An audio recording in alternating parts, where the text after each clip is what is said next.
And then 2 people were taken to the hospital after a shooting on the west side of Corpus Christi. This happening just after midnight. One viewer sent us this picture of where the shooting happened. It was in the 700 block of West Point Road near Rockford. Neighbors say police were called just after midnight after 2 people were shot in a home along West Point Road.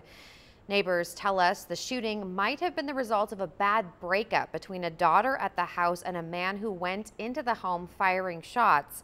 They say the homeowner shot the ex-boyfriend twice in the chest. A bullet also went through the daughter's finger, although we don't know which gun it came from. Meanwhile, police still have not told us if anyone involved will face charges in that case.